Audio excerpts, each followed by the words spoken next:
Hey guys, Ted McGrath. So I want to share with you some of the top ways for getting booked. And one of the kind of the secrets behind getting booked of how you actually can grow your business exponentially. And so one of the hot methods in the marketplace is, getting booked on different podcasts. But getting on the podcast and getting booked isn't necessarily the best way that you make sales in your business or even grow your leads on your list for that matter. It is getting booked that leads to that, but I'm going to share with you a unique new method that I've created, and I've been doing it for the last 10 years in every forum to get booked. And how when you get booked, whether you get booked on stages or booked on webinars or booked on podcasts, how getting booked is the key to actually creating the relationship with the podcast host. And the relationship that you get with the podcast host is actually the thing that leads to doing a ton more business. Okay. So I'll give you just a couple of examples of that. Early on in my career, when I was starting out, and in the last several years, I've reached about 50 million people online. And when I started out early in my career and I wasn't advertising and I wasn't marketing all the time, I wanted to get booked. And so there were a lot of people that I was working with, or I wanted to work with, that were like A-listers. And at the time, I didn't have a name in the industry. And so I would reach out to friends who knew A-listers and find out different ways that I could help them and add value to them. And so if they were putting on an event, I would find out ways I could promote an event with them to add referrals to their network. I would find ways to add value to them so that I could get on the radar, and that would often get me booked. In fact, I did it one time with a thought leader, and it ended up getting me booked. And I did something like 42 sales at $1,000 a pop on this person's webinar. This was years back, and then eventually I got booked on this person's stage, and then eventually I got booked on this person's stage again. And so that one relationship, added like 2,300 leads to my list in one promotion.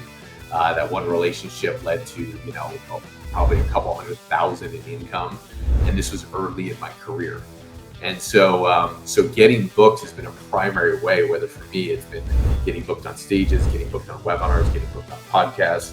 I just reached out to a friend of mine who's well known in the AI space. I was just like, hey, I want to have you on my podcast in December. And we're friends and we talk about business. But when you get somebody booked on your podcast as well, you get to have meaningful conversations. And so you start to talk about things and you learn more about their business. And one of the best things is to interview somebody about their actual business, because you learn all about it and you get to see where the opportunities are. I think this was about maybe a year ago, I got introduced to a guy who's built, several eight-figure businesses. And through the introduction, I was like, hey, I want to have you on my podcast. And so I had him on my podcast and I was learning all about his business. And as we were talking and sharing after we got off the podcast, we started to talk even more about different ways to do business together. He's like, hey, just send me your stuff and I'll promote you out to 60,000 people on my list. So the relationships that you develop by either getting booked on somebody's podcast, or the relationships that you develop by having somebody on your podcast. Like my friend that I just reached out to, I'm like, hey, come on my podcast. I want to interview you about AI stuff. I'll send it out to my list afterwards. And my list is a couple 100,000 people. Active subscribers on my list is 113,000 people. And so as a result of having this person on my podcast, we'll connect. We always talk about doing business anyway, and then we'll forge a deeper relationship and we'll figure out a way to do something business-wise or promotional-wise. Okay, so here's kind of the formula of either getting booked on podcasts to actually help amplify your income and amplify your leads, or having people on your podcast to help develop more relationships so that you can actually do more business, make more income, get more leads. So the formula is really simple. Okay, whether you want to get booked on a stage, somebody's webinar where you can sell something, or you can get booked on a podcast where you're going to come talk for a little bit and probably give away something for free. The basic formula is this: anybody that you want to get booked on their podcast or on their stage or on their webinar, you need to figure out if they're an A-lister and you don't have a way in. You need to figure out the one person you know that is connected to a lot of people. Okay, I've done this throughout my career over and over and over again. Doing this got me booked on dozens and dozens of stages. And so you need to find a connector if you're not in with the A-list group yet, who can get you in front of these people, number one. Number two, the first thing that you're going to do when you get in front of an A-lister is you're not going to ask for anything. You're going to give, okay? When you get in front of an A-list person and you want to do business with them, you don't ask for stuff. You give, and you give. And if you keep giving to an A-lister, eventually they'll turn around and say, what can I do for you? Okay, this has happened to me multiple times where I've given to A-listers, whether it's sending referrals to their events, whether it's adding value to them on some area of expertise or knowledge that I have. But if you want to get booked on A-listers podcasts or you want to get booked on A-lister stages, add massive amounts of value to them and help them. Eventually they will turn around and say to you, how can I help you? And then when they turn around to you and say, how can I help you? You need to have your ask ready. So number one, you need to have a topic. So if you're going to get on a podcast or you're going to get on a stage, you need to know exactly what your topic is. Number two, you need to have 3 things in your back pocket, right? One of my friends booked me on like a 600 person stage years ago. I was sitting there helping her because she wanted some help on her message. And she was showing me her event that was coming up, and there was like 15 speakers. And I said, oh, there's like 3 black boxes. What's up with the 3 black boxes? And she's like, oh, I don't have speakers for that yet. I said, oh, let me ask you a question. I said, how many people do I need to put in your seminar room to get booked on your stage? And so I was saying, how many people do I need to put in your seminar room to get booked on your stage? And as I was asking her that question, she was intrigued because I was willing to put people in her seminar. And she goes, well, what would you speak on? And so I had 3 under one topic, right? I had basically 3 areas that I could speak on, right? So I was like, I could speak on this. She's like, we got somebody for that. I'm like, I could speak on this. She's like, I don't know about that. I go, I can speak on this. She goes, oh, that might work. So the formula is, if you're going to get in front of an A-list person, you need to have 3 different areas that you could potentially speak on. So at that moment, when you've added lots of value to them and they're like, hey, how could I return the favor? You're like, hey, I'd love to, is there any chance you could promote me? And they're like, what are you thinking? Maybe you could promote me on your webinar. Maybe you could promote me on your podcast. And so what happens is when you get a chance to get in front of an A-list person, you have 3 topics that you could potentially promote to their audience. So when they ask you the first one and they don't like it, you have a second one. They ask you the second one, like, They ask you the third time's the charm, okay? So those are the things that work. Every time that I've done this, and then I've gotten in with an A-lister, rather than just getting booked, like let's say you're a B-lister or C-lister, and you're like, I want to go be booked on a stage and nobody knows you. Or you want to get booked on a podcast and nobody knows you, you're going to get booked with other C-listers, right? But if you learn how to get in with other A-listers, and you find a way to get connected with them, either paying to go to their events, you have somebody who connects you to them, and you have something to offer them, ways to add value to them. You add value to the A-listers, eventually develop a relationship with them. And then if you add massive amounts of value, they will turn to you and say, hey, what do you think I could promote you on to support you, or how could I support you? And at that time, you need to have your ask ready of the topics that you're going to promote. In the different scenarios where I've done this, I told you somebody promoted me out to a list of 200,000 people, which led to multiple 6 figures of income for me over time. I've had stages that I've been booked on that have led to 6 figures as a result of it. And so the opportunity to make income and grow your list isn't necessarily the podcast appearance all the time. The podcast is a vehicle to develop really good relationships. And when you develop really good relationships with the podcast hosts, then as a result of those relationships with the podcast hosts, you'll do business with them. And people who typically have podcasts or have large audiences, one, if you do business with them, they'll promote you to their email list, which is huge. Okay. Number 2, they might put you on their stage. Or number 3, you might do business with them and form some type of partnership that helps you multiply your income.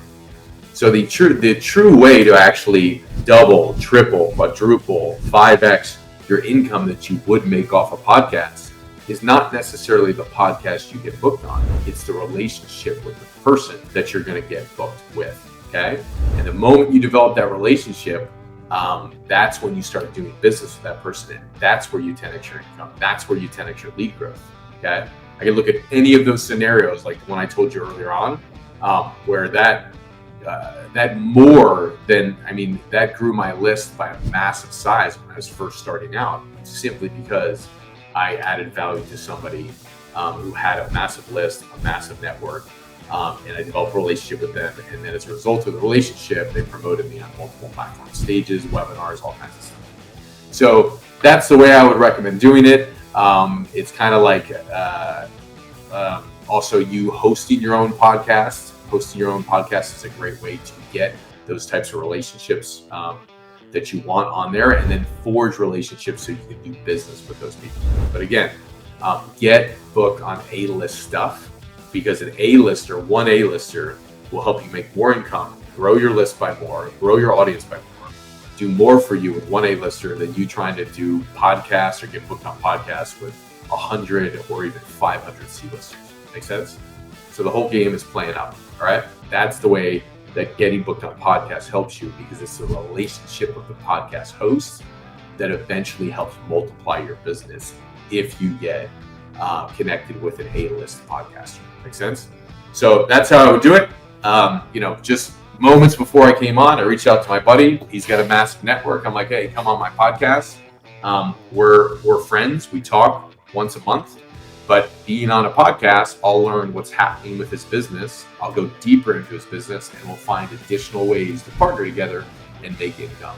It's just what happens. Particularly in an interview, you learn way more about a person.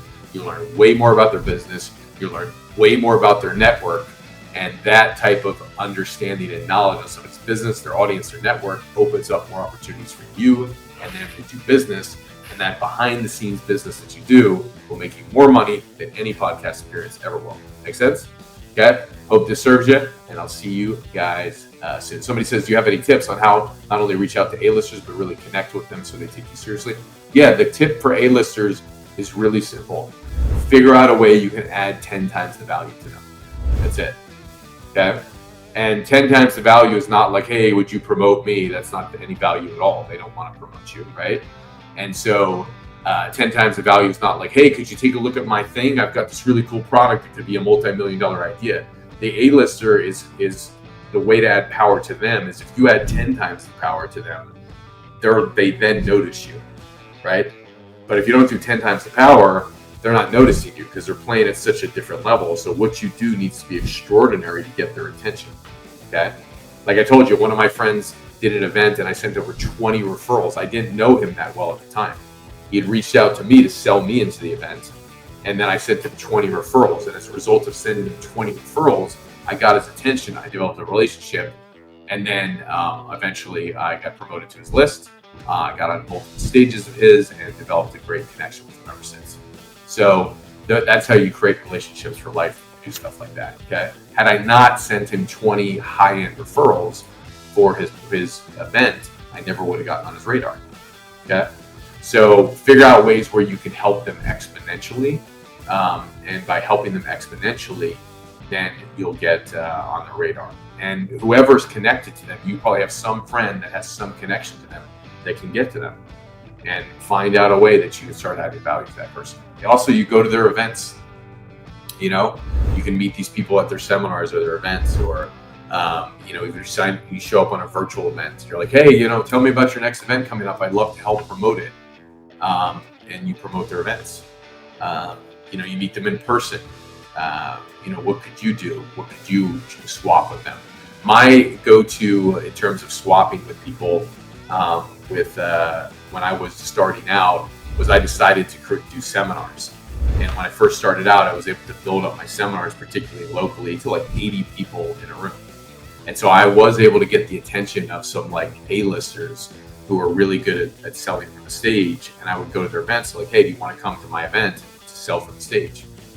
And so I developed some really good relationships just by having them on my stage. And then I got noticed. And after putting this person on my stage like 4 or 5 times, then I asked, hey, do you think I could be on your stage? She put me on her stage in front of 220 people.